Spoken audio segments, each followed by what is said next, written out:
রাত 3টায় বাবা মারা গেছে। আশেপাশে ধনী মানুষরা ঘুমায়।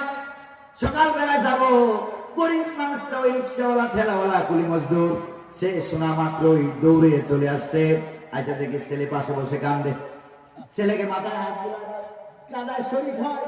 এরপরে ছেলেটাকে সুন্দর করে বুঝাইয়া দিয়া এরপরে বলে যে ভাই সবাই তো মরতে হবে, আপনার বাবা মারা গেছে, আল্লাহ জান্নাত নসিব করুক, আপনাদেরকে ধৈর্য ধারণ করার তৌফিক দান করুক, গুনাহগার আল্লাহ মাফ করুক, এরকম ভাবে বলে ভাই কবরটা কোন জায়গায় খনন করব, আমার একটু জায়গা দেখাই দেন, কবরটা খনন করে দেই। বিনা পয়সায় কবর খুঁড়ে দেয় এমন লোক আপনাদের এলাকায় আছে নাকি নাই? বিনা পয়সায় কবর খুঁড়ে দেয়, বিপদ আপদের সময় দৌড়ে আসে। গরিব মানুষের একটা অবস্থা কি জানেন? ধনী মানুষের উপকার করতে পারলে তাদের মনটা ভালো লাগে। জোরে বলেন ঠিক কিনা? উপকার করতে পারলে মনটা ভালো লাগে।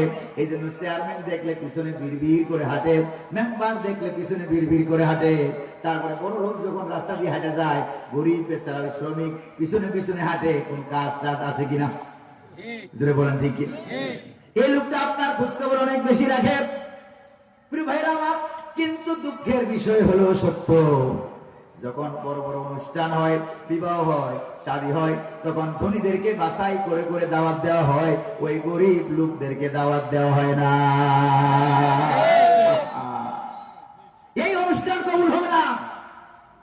আমার কথা না, সাল্লাল্লাহু আলাইহি সাল্লাম। আজ থেকে গরিবদেরকে সালাম দিবেন, গরিবদেরকে রাস্তায় দেখলে 2টা 5টা 3টা টাকা দিয়েন তাদেরকে।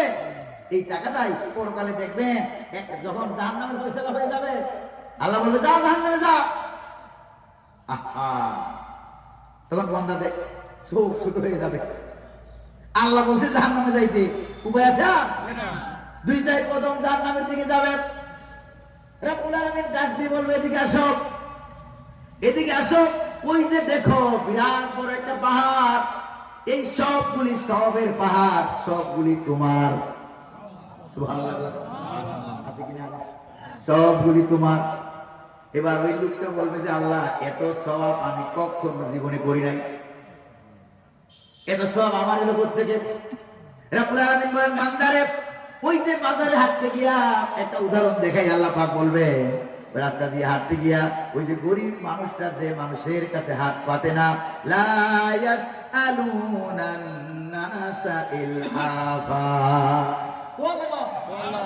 যার কাছে হাত পাতে না, আবার পকেটে টাকাও নাই, অনেক কষ্ট করে চলে, এরকম মানুষ আছে নাকি নাই? মাহে রমজান উপলক্ষে